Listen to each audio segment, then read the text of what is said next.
Green ডিমনের পক্ষ থেকে আপনাদের সবাইকে স্বাগত। আমি ইমন, আপনারা দেখছেন বেসিক আর্ডিনো টিউটোরিয়াল সিরিজ।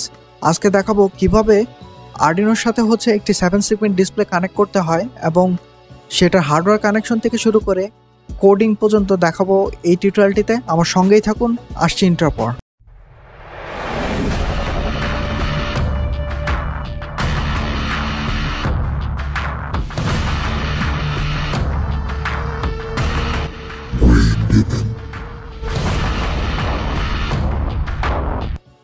তো বন্ধুরা, হার্ডওয়্যার যে কানেকশনটা এটা দেখার আগে আগে 7 সেগমেন্ট ডিসপ্লে সম্পর্কে জানতে হবে। তো 7 সেগমেন্ট ডিসপ্লেটা টোটাল 10টা পিন থাকে, উপরে 5টা পিন, আবার নিচে 5টা পিন।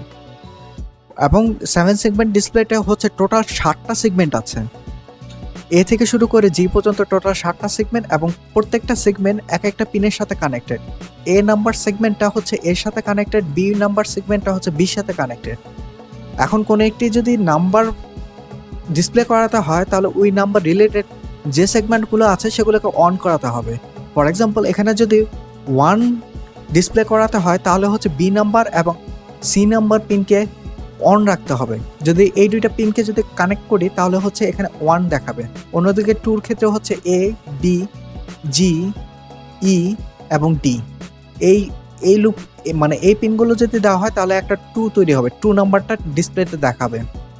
তো হার্ডওয়্যার কানেকশনটা যেভাবে আর্ডিনোর সাথে হবে সেটা এ নাম্বার পিনটা আমরা 2 নাম্বার পিনের সাথে কানেক্ট করব। মোটামুটি সবগুলো পিনে পর্যায়ক্রমে কানেক্ট করা হবে, মানে সিরিয়াল ওয়াইজ কানেক্ট করা হবে। যেখানে 7 সেগমেন্ট ডিসপ্লেটার এ নাম্বার পিনটা কানেক্ট হবে 2 নাম্বার পিনের সাথে, আবার বি নাম্বার পিনটা কানেক্ট হবে 3 নাম্বার পিনের সাথে, অন্যদিকে সি নাম্বার পিনটা কানেক্ট হবে 4 নাম্বারের সাথে। এভাবে পর্যায়ক্রমে কানেক্টেড হবে এবং শুধুমাত্র এইচ নাম্বার পিনটা আপাতত দরকার নেই। এটা ডিসপ্লের জন্য বা নাম্বার ডিজিটের জন্য এই নাম্বার পিনটা দরকার নেই।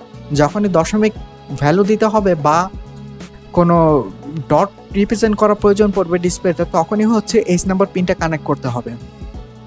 এবং 7 সেগমেন্ট ডিসপ্লের উপরে যে পিনটা আছে এবং নিচে যে মাঝখানে যে পিনটা আছে, দুইটার ক্ষেত্রেই কমন ক্যাথোড, অর্থাৎ এটা গ্রাউন্ডের সাথে কানেক্ট হয়। যে কোনো একটা পিন, উপরের অথবা নিচের যে কোনো একটা যদি গ্রাউন্ডের সাথে কানেক্ট করা হয় তাহলে 7 সেগমেন্ট ডিসপ্লেটা কানেক্টেড হবে।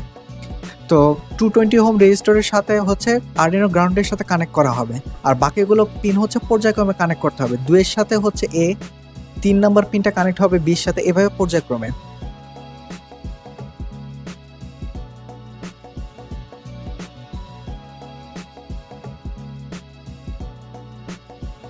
তো কোডটার ভিতরে প্রথমে একটি ইন্টিজার ভ্যালু নেওয়া হবে। ইন্টিজার হিসেবে একটা অ্যারে নেওয়া হবে, যে অ্যারেতে পিন নাম্বারগুলো থাকবে। যেহেতু আমরা 2 নাম্বার পিন থেকে শুরু করে 8 নাম্বার পিন পর্যন্ত 7 সেগমেন্ট ডিসপ্লেটা কানেক্ট করেছি, সেহেতু 2 থেকে আমরা 8 পর্যন্ত একটা অ্যারে নিলাম, যেটা পি নামে একটি অ্যারে, যেটা পিন নাম্বারের অ্যারে। এরপরে একটা বাইট নিতে হবে, বাইটের নামটা হবে এ এবং এটা 2 ডাইমেনশনাল অ্যারে। যেখানে যেহেতু আমরা 0 থেকে শুরু করে 9 পর্যন্ত আমরা প্রিন্ট করাতে চাই, অতএব 10টা ডিজিট, সেখানে রো সংখ্যা 10টা। অন্যদিকে 7 সেগমেন্ট যেহেতু কলাম সংখ্যা হবে 7টা।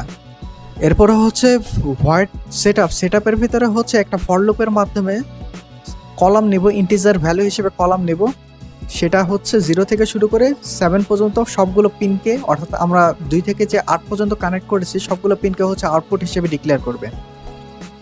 এরপর ভয়েড লুপের ভিতরে আরেকটি ফর লুপ চালানো হবে, যেখানে আর নামে একটি ইন্টিজার নেওয়া হয়েছে, যেটার ভ্যালু 0। এবং যেহেতু আমরা 0 থেকে 9 পর্যন্ত ডিসপ্লেতে শো করাবো, সেই কারণে 9 পর্যন্ত একটি লুপ চলবে। প্রথম লুপটা চলার ক্ষেত্রে আর এর ভ্যালুটা 0 হবে এবং সেই 0 ভ্যালুটা আরেকটা ফাংশন, যেটা ডিসপ্লে নামে একটা ফাংশন তৈরি করা হয়েছে, সেই ফাংশনে আর এর ভ্যালুটা 0 পাঠাবে। তো এখানে ডিসপ্লের যে ফাংশনটা সেটা, তো এই ডিসপ্লে ফাংশনে আর এর ভ্যালুটা হবে 0 প্রথমে। এবং এই ডিসপ্লে ফাংশনের ভিতরে আরেকটা লুপ আছে, যেটা কলমের ওয়াইজ। যেহেতু আপাতত রোর ভ্যালুটা 0, অতএব নিচে যে কলামগুলো আছে সেগুলো বাদে আমরা শুধু উপরেরটা নিয়ে এখন চিন্তা ভাবনা করব। অর্থাৎ নিচে যে কলামগুলো আছে সেগুলো বাদ দিয়ে উপরেরটার কথাই আমরা চিন্তা ভাবনা করব। তো কলামটা এখন 0 থেকে 7 পর্যন্ত, অর্থাৎ 7-এর আগ পর্যন্ত একটা লুপ চলতে থাকবে। এর ফলে যেহেতু রো এখানে ফিক্সড হয়ে গেছে, একবার এই ভ্যালুটা পাবে, পরে হচ্ছে এই ভ্যালুটা পাবে, পরে এই ভ্যালুটা পাবে, এই ভ্যালুটা একেবারে শেষ পর্যন্ত 0 ভ্যালুটা পাবে। এভাবে হচ্ছে প্রত্যেকটা ভ্যালু পাবে। প্রথমে যখন সির ভ্যালু 0 হবে তখন হচ্ছে পি যে অ্যারেটা সেই অ্যারেটার ভ্যালু হবে 0 নাম্বার এলিমেন্টকে ডাকবে, অর্থাৎ হচ্ছে পির যে অ্যারে সেই অ্যারেটার 0 নাম্বার ভ্যালুটা হচ্ছে 2, তাহলে এখানে পিন নাম্বারও হয়ে গেল 2। অন্যদিকে হচ্ছে যেহেতু আর এর ভ্যালু 0, অর্থাৎ আমরা শুধুমাত্র হচ্ছে প্রথম রোর ক্ষেত্রে বিবেচনা করছি, আর হচ্ছে কি আবার হচ্ছে প্রথম লুপের ক্ষেত্রে হচ্ছে সির ভ্যালুটা 0, অর্থাৎ অবস্থাটা হবে 1, অর্থাৎ 2 নম্বর পিনের অবস্থাটা হবে 1।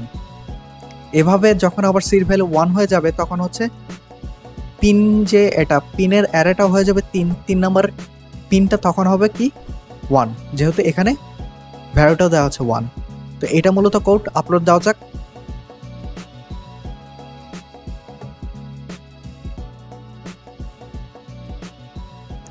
তো আপলোড দেওয়ার পর আমরা দেখতে পাচ্ছি হচ্ছে একেবারে 0 থেকে শুরু করে 9 পর্যন্ত পর্যায়ক্রমে হচ্ছে ডিজিট শো করতেছে। আর এর আগে আমরা দেখলাম হচ্ছে 0 থেকে শুরু করে হচ্ছে 9 পর্যন্ত কাউন্ট করছে। এখন হচ্ছে অপোজিটটা, কিভাবে 9 থেকে শুরু করে 0 পর্যন্ত কাউন্ট করতে পারি ডিসপ্লেতে সেটা দেখাবো হচ্ছে এখন।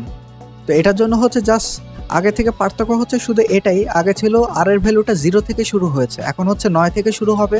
আর আগে ছিল লেস দেন অর ইকুয়াল 9, আর এখন হয়ে যাবে হচ্ছে গ্রেটার দেন ইকুয়াল 0, অর্থাৎ লুপটা হচ্ছে 9 থেকে 0 পর্যন্ত চলবে এবং প্রতিবার হচ্ছে আর এর ভ্যালু 1 করে কমতে থাকবে। আর বাকি সব যে কোডগুলো সবগুলো হচ্ছে সেম। তো এই কোডটা আপলোড করে দেখি।